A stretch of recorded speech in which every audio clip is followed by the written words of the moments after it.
Syrian Refugee, Breadwinners in Istanbul, 2011 to 2018. Dr. Muna is a researcher from Palestine who works in the Arab Center. Since 2011, she works in social media and on the website. She has a published book and a chapter in another book to be published on the issue of mediation. You have the floor, and the mediation in the Arab culture. You have the floor, Ms. Muna. Assalamu alaikum. Thank you very much. I would like to thank the ladies and gentlemen present with us here today. I do feel that I am alive and dead at the same time. I do find everything difficult. I lived with my father-in-law. I know nothing but clean the house. They say the salary that men get is higher than salaries women have because they are the ones who are in charge of putting bread on the table. But I have to tell them that I also have kids and I have to cater for them. I do get the clothes that I receive from the households where I clean, but I do not use them. I do not give them to my children. I do use them as mops. So I'm going to talk about mechanisms of adaptation, economic adaptation, when it comes to Syrian refugees, breadwinners. So we have 92% of those refugees have decided to settle into urban areas. Many of them have settled in Istanbul, and 1/5 of those refugee families are catered for by women. And this responsibility is the first time they are being subjected to. So that is why those refugees, female refugees, had to find mechanisms of adaptation, mechanisms of resilience. And I try through this study to try to respond to the question as to how they do that through two questions. What are the mechanisms of adaptation that female breadwinners carry out their jobs, and what are the relevant and influential kind of mechanisms that do impact women when it comes to adaptation? So I would like to talk about the methodology of discussion if I do get time to do so. And I would like to tell you that I carried out a field research. I have carried out 15 interviews, in-depth interviews, and also I have had a number of focus groups in order to look into a number of first and primary results that I have reached. So my focus groups concentrated on a number of theories and also a number of concepts such as livelihoods. And I have used this translation, which is subul al-aish and not subul al-maisha, as we do see in a number of literature, because this is just a means of getting financial income. But when we talk about livelihood, this is not only limited to financial income, it is on the contrary a complete system that we'd like to talk about afterwards.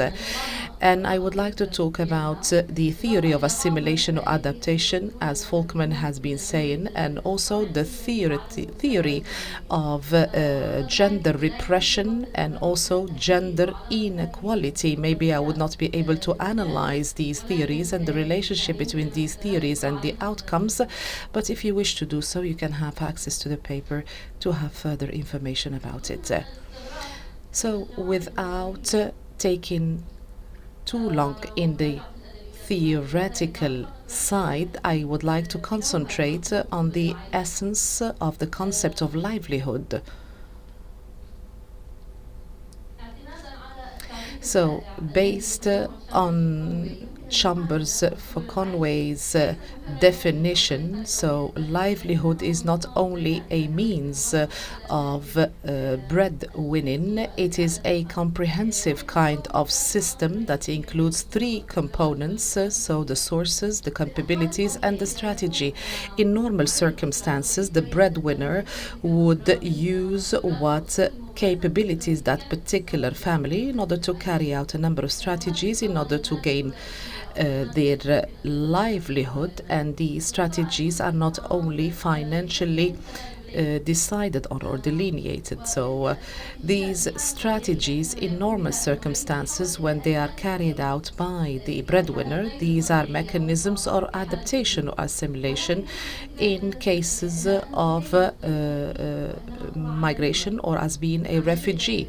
This is a dynamic kind of methodology in order to deal with the difficulties of life. It doesn't mean necessarily that you're going to control your circumstances. So adaptation doesn't mean that you overcome the difficulties that you face.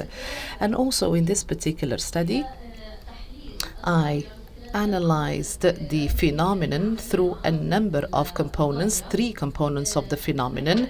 The first kind of pillar was about the female breadwinner refugees, Syrian refugees. So these are female refugees, and at the same time they are breadwinners. So that is why I talked about a number of gender challenges that those refugees face, and this in actual fact was very necessary indeed. When I looked into a number of literatures, when I looked into a number of theories, and also I looked into the situation of refugees before having to before they had to leave their own country to the country of destination. So Syria was ranked 124 out of 135 when it comes to the gap. The international reports about the gap between the two genders or the two sexes. So that is why I had to concentrate on this particular matter, and also mechanisms of economic assimilation and adaptation. And the third pillar concentrated on the relationship when it comes to livelihood and the fact that those refugees had to live in Istanbul. So I would like to jump into the outcomes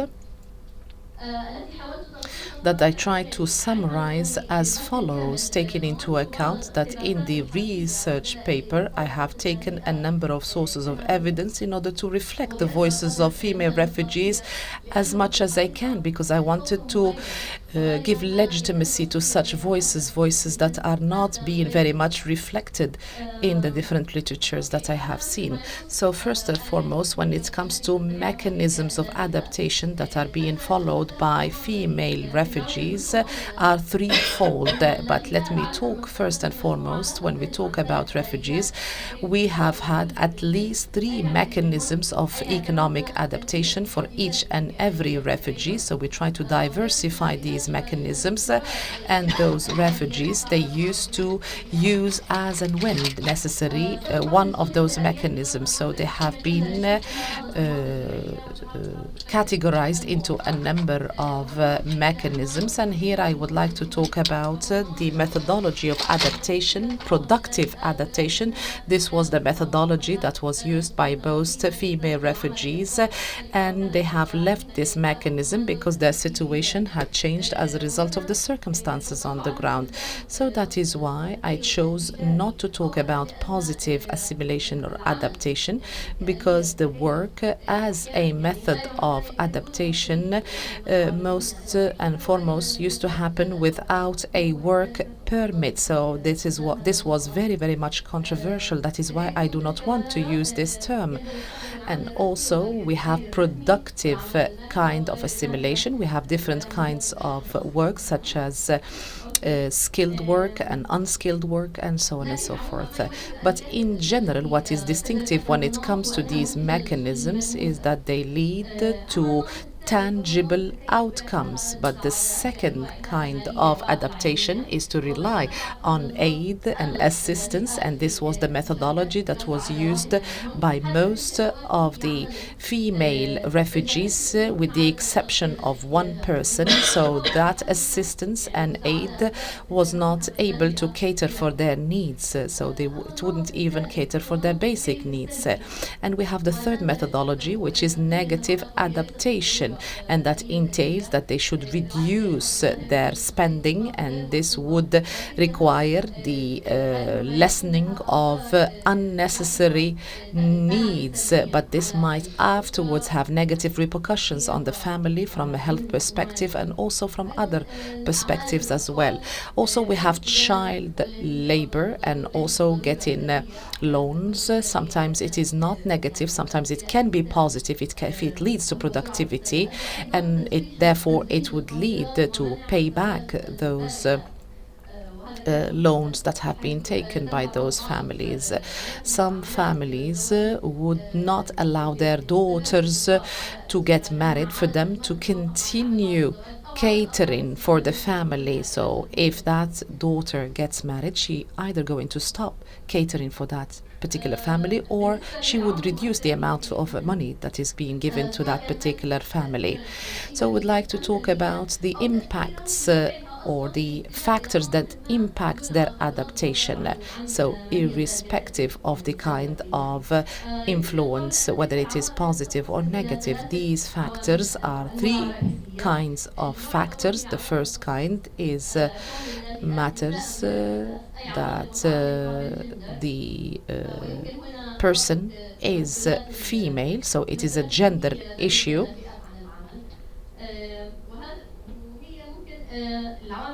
So these factors can be categorized into three kinds. We have the socio-cultural circumstances, previous experiences. So those who have had experiences in Syria would become better off than those who did not have such an experience. And also the same thing when it comes to those who have members of their family or relatives within Istanbul, and also how to strike a balance between their role within the family, in the household, and outside. And so many of them would resort to working within their household for them to be able to cater for their family. But unfortunately, they would get lesser or lower salaries because they would be working for a lesser number of hours or for other kind of benefits that they would not be getting. So there is discrimination when it comes to salaries, and also some of them would not be given the opportunity to get a job due to the fact that they are having maternity leaves, but this is not something that is prevalent.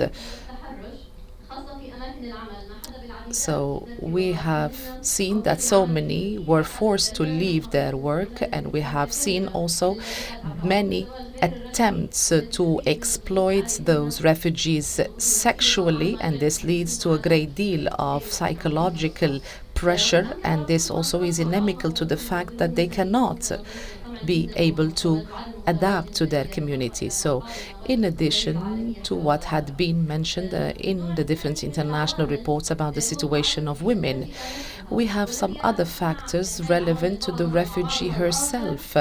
So this, in addition to other factors, would lead those female refugees to choose one methodology without looking into the matter, such as age, economic situation, previous experience at work, and how much they master the Turkish language, and so on and so forth. There are so many details that are relevant to this matter, and to have other people who are adults within the family would positively impact that family. So within the focus groups, we concentrated on personal traits and also the psychological situation of that particular female refugee, and also we have to talk about the context in Istanbul, how it makes it very difficult for them to adapt. The fact that do not have enough documents or relevant documents, the cost of living, and also cost of accommodation, housing, and also which makes it very difficult for those refugees to benefit. So there are not many programs in order to help those female breadwinners. But on the other hand, the fact that education is free of charge, and also the health services are free of charge, this is also one of the factors or two factors that would enable them to adapt very easily into the community. But there are some factors that limits their benefiting from these services. So we have had approximately half the participants have said that their relationship with the host community is almost inexistent, and they are subjected to racism, to hate, for many reasons. Some of them do understand why they are hated, why they are subjected to racism, and they try to strike a balance in such a matter. Many of them talked about that they do not have relationship with their community, with their the community of other Syrians within Istanbul. So this is in addition to the relationship with the employer due to cultural differences. Some of them are exploited. Some of them said that employers would take into account that there are breadwinners, women living on their own, women in charge of their own families, and would get some benefits in this regard. So this would make their ability to integrate very, very weak indeed, and to positively integrate into the community. That is why they cannot have many, many relations with the surrounding community. So their social network was a method that they have used in order to adapt economically. But the third category of these factors would lead to the fact that they do feel stable in their place where they have settled. Many of them, they fear that they find it very difficult to settle due to the changes of laws and due to the change in the political game, and this was an impediment for them. Many of them were not able to plan for their future livelihood and the livelihood of their own family. Many of them used to say, we do not know whether we're going to be staying here or whether we're going to be asked to leave the country. We need to know this. This is very important. We do feel that this is very important. Are we going to use the language of education as Arabic or Turkish for our own children? They do feel the kind of changes that might happen in the future. The fact that the AK party controls so many municipalities where those refugees live, they used to fear that because they used to fear that the AK party would no longer control those municipalities because the support differs from one municipality to another. It depends on the presidency of that particular municipality. So if it is the political party that supports refugees, then they get the benefits they require. And if it is not the municipality that or it is not headed by the political party that supports refugees, they would not get as enough support as they wish to have. So, because there is no kind of general rule for those municipalities, it depends on the political party that controls that particular municipality. This is all I have. Thank you so much for listening.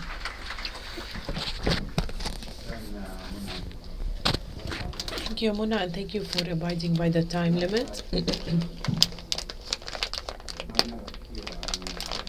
both know a lot about economic and assimilation in host countries.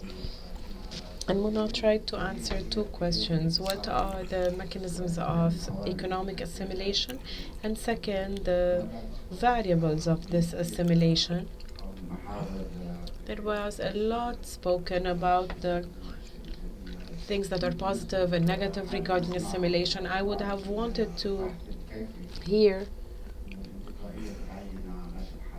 in the research About the methodology that you've used, how did you select the 15 ladies that you've interviewed? On which basis? And also in terms of the focus groups.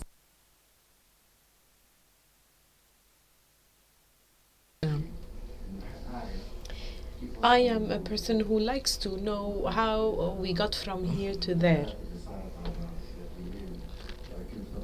And in the last 2 days, with all the papers that we've heard, sometimes I couldn't understand how we reached those conclusions.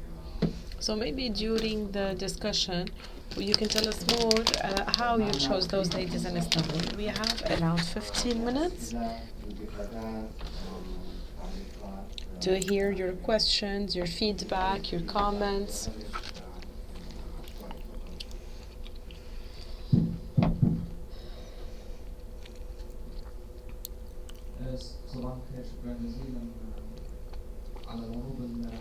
Thank you so much for the excellent presentations. I am a researcher in the Arab Center, and I have a question to Dr. Hamid, sorry. You said that the issue of integration is very controversial. I would have wanted to hear a critical point of view on the concept of integration. When dealing with the integration, it's always considered to be as an ideal objective that you have to reach because it serves the interests of both the refugee and the host community.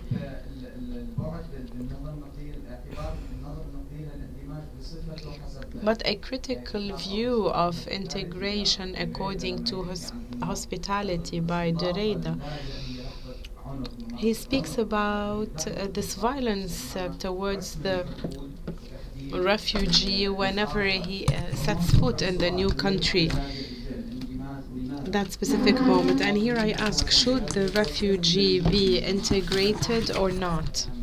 We have refugees that are not integrated, who may live in their own groups, in their own areas, and are not integrated into the community as per the criteria that are set. How to integrate, and is it important to integrate? So generalizing those international criteria and forgetting about the different cultural specifications is not always applicable. I'm not talking about them living in their own cocoon, not learning the language, but this violent concept of integration, I don't think it can apply while there is no thorough and deep critical view. Thank you so much, Mona.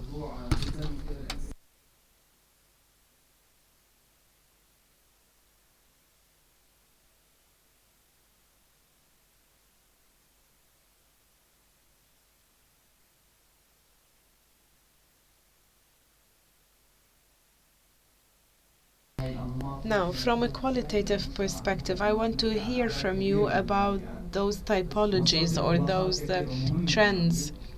I think you've reached great conclusions, but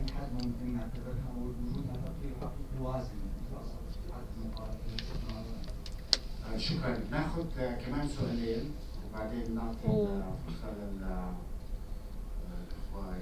We will get two more questions. Thank you so much. I have a question to each. To Dr. Hashim. Now regarding the refugees in Holland, what type of jobs do they have? Well, I saw with the Syrians in Holland that they mostly go towards jobs that need a lower level of educational attainment. Dr. Hamid, as far as I know, asylum seekers in the UK are not allowed to work, otherwise they will lose their benefits. So how do the refugees see this?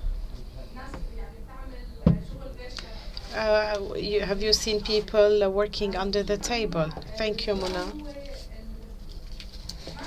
The question is, what is the educational attainment of those women?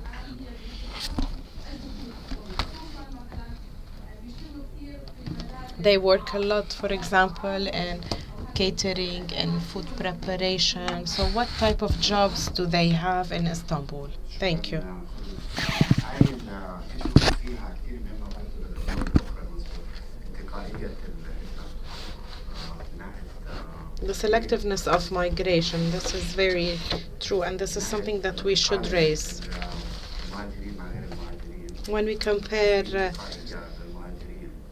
migrants with non-migrants, there's a selectiveness for the migrants. Now, when it comes to forced migration, it may be less, but it's clear in terms of job participation, health, education.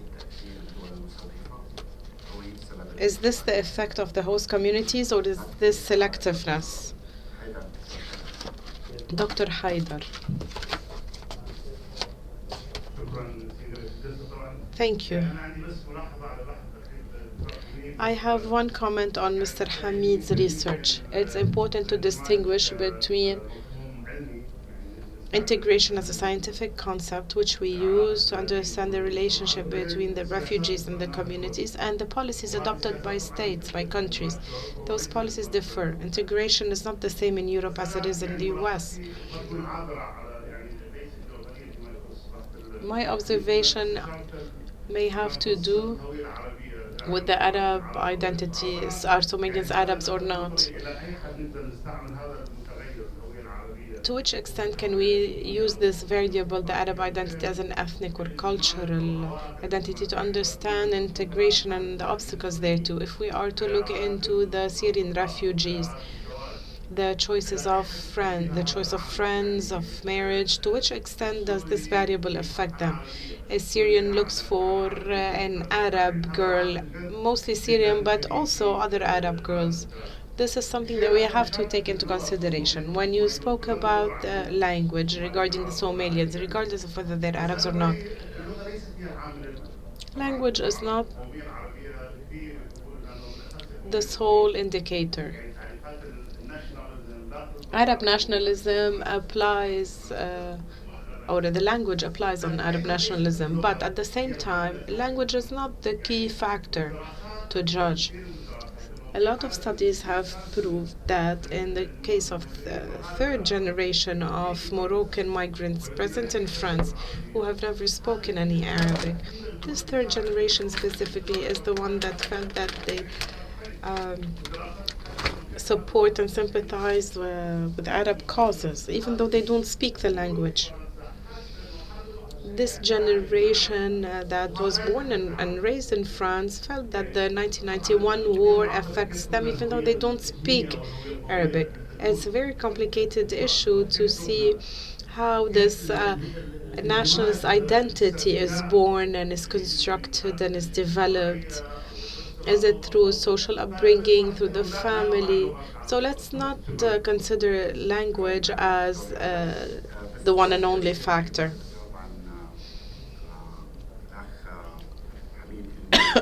To answer Mr. Hamid, I think the focus on the language of the host community and its importance in the job market, focusing on integration and therefore on the language is just a means for other purposes. It's not only about the identity.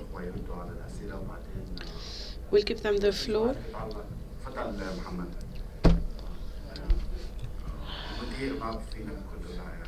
He is the manager, he's the boss. It has to do with Mr. Haidar has mentioned. I think that the indicators and the criteria for integration need to be reassessed and re-examined because they may not be helpful to deal with when we deal with the migrant communities.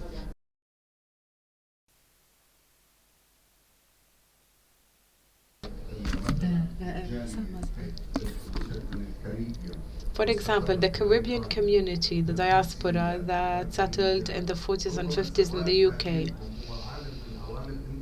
Marriage amongst this community is a factor of integration for them, or marriage for this community. If when they marry UK people, British people, they consider it as a aspect of integration. In my opinion, if we see to which extent there's polarization between this new community and the host community, I think it would be more helpful than to study the criteria of integration.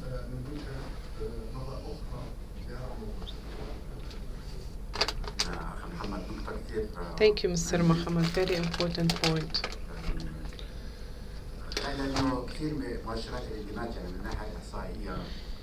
Integration criteria from a statistical perspective. I worked on a guide for integration and migration that was published last year.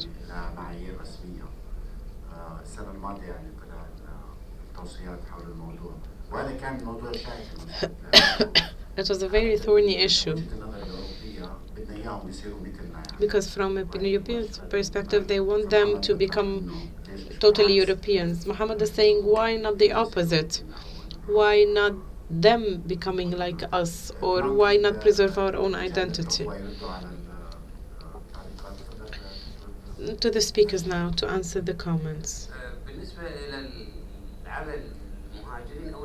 Now, for the work of refugees and migrants in the Netherlands, and you live there, for those that are skilled, it's difficult to work with the same skills or to work within the same domain. It's because the educational certificates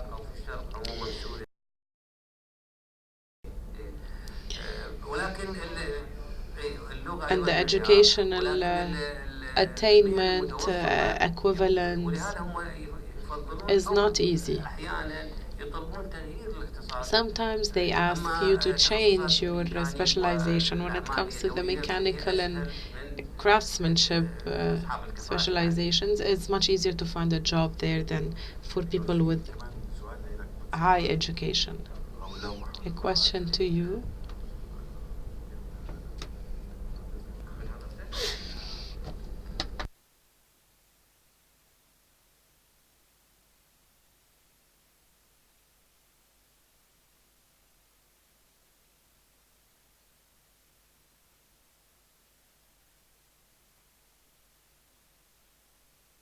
There are two points of view for integration.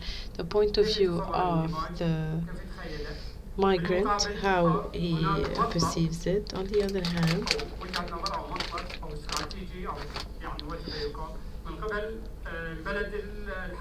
there's also a requirement from the host community or host country. The host country can, in general, has two viewpoints. One, which is governmental,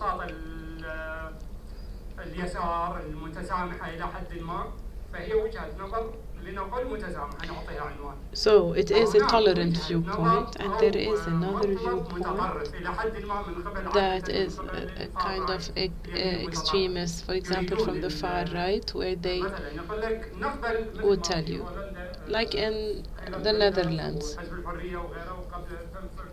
the Freedom Party and the National Defense movement in the UK that are far-right movements. We accept Muslims, but we don't accept Islam. We want moderate Muslims who live amongst us. We don't want mosques with that go loud. We don't want people who refuse our culture. refusing peace. We don't want education that distinguishes between girls and boys or that separates boys from girls. Even a culture that gives priority to boys is not accepted. Also, the speech of hatred is not accepted. So this is a viewpoint regarding integration. In general, as a migrant, يتم قبولك الى حد كبير او انت حتى يعني اعتقد انه ما بامكانك ان تعيش في بيئه وانت منعزل عنها. طبعا هناك من يقبل ان يعيش والى يعني يفضل ان تكون حياه خاصه له. So as I've mentioned, there are conditions.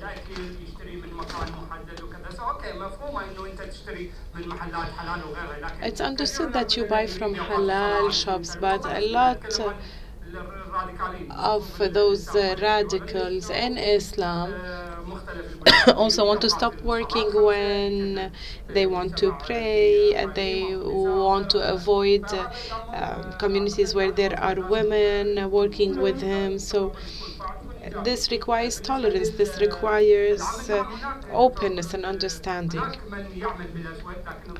As Dr. Khulud mentioned, there are people working under the table. This is not this. So no taxes are levied there, and this is against the law. There are migrants who are given residency or asylum seekers that with an application that hasn't been yet examined. Of course, they're not allowed to work. Sometimes they give them very limited hours of work, but not more than that. For Dr. Haidar and Dr. Muhammad.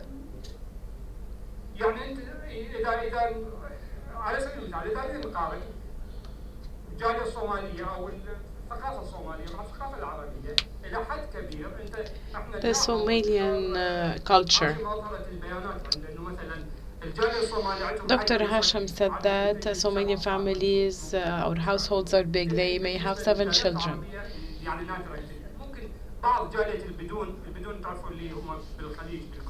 انت ما بتعمل جملة.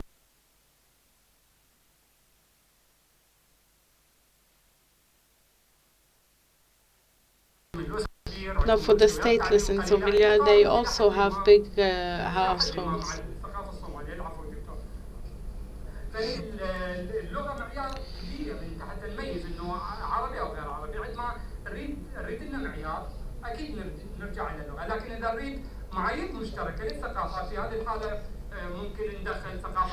So if we want common standards, we may get other cultures that are close to the Arab culture.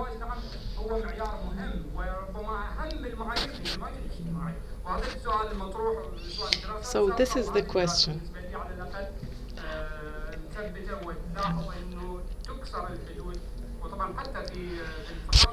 So in the Arab culture,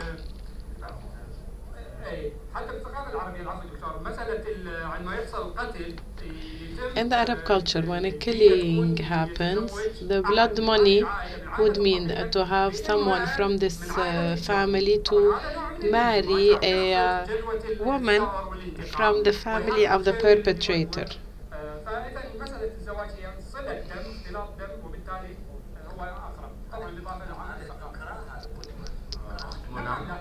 This is coercion. This is not integration.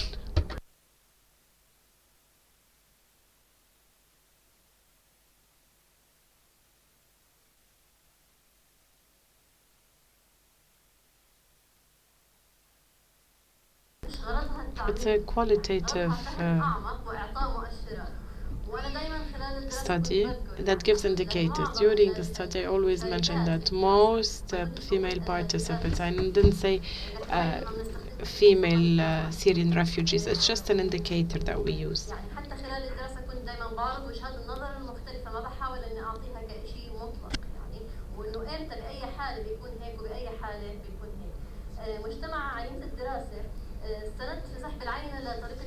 So for the sample selection, it was a standard sample. She should be a female Syrian refugee who's a breadwinner, regardless of whether her husband is dead in Syria, in Turkey, etc.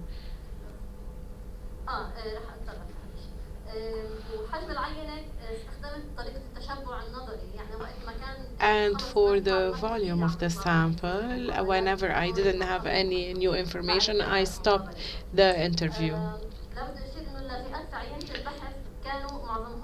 The refugees in the sample came most from Damascus and Aleppo. This is information that is considered to define the study. Most of them live in popular areas, and they have different educational attainment levels, but very close to Syrian female refugees in general. Their ages are in the mid-20s until 80, but half of them are in the 30s. I used the thematic analysis. One question. Question on the types of work and food preparation. I asked about that specifically. It wasn't amongst what they followed, and they said that it's a cultural difference because Turkish people don't like to try different food. Also, that the size of the kitchen, lack of equipment, their kitchens are too small. The official work amongst the sample are called the ortaji, which is the unskilled laborers who work in textile factories. But a lady who was a teacher in Syria established her own publishing house. This was an excellent integration achievement, but many factors explain that. Many of them had a university degree but couldn't find a job except for in a textile factory. Most Arabs that don't speak Turkish and worked in those jobs in Turkey mostly worked in the media. Thank you. So they didn't come with all this experience, they gained it.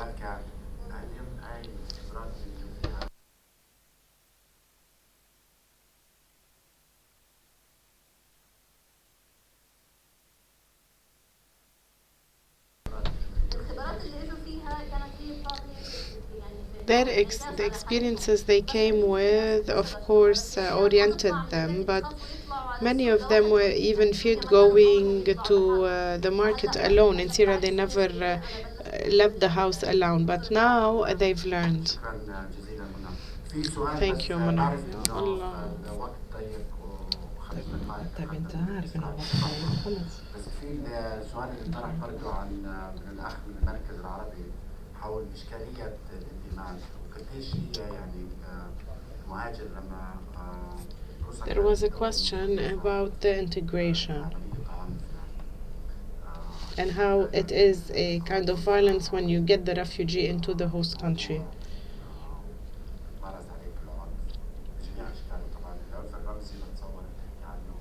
When they are victims of all types of violence, even symbolic violence.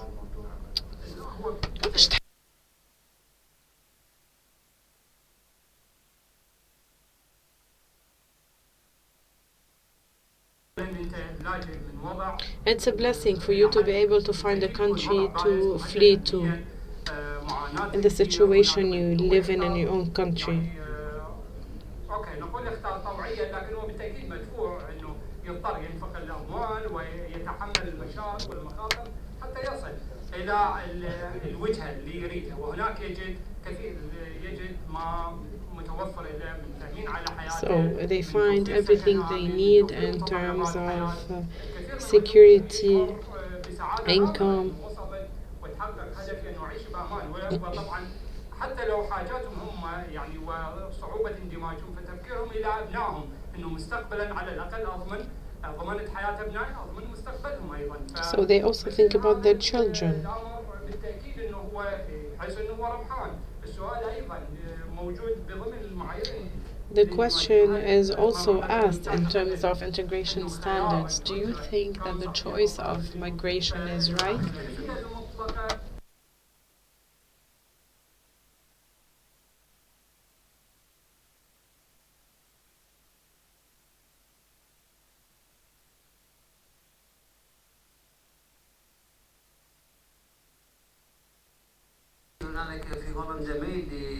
I said politically, Muslims are blamed because they don't wish to integrate, and this is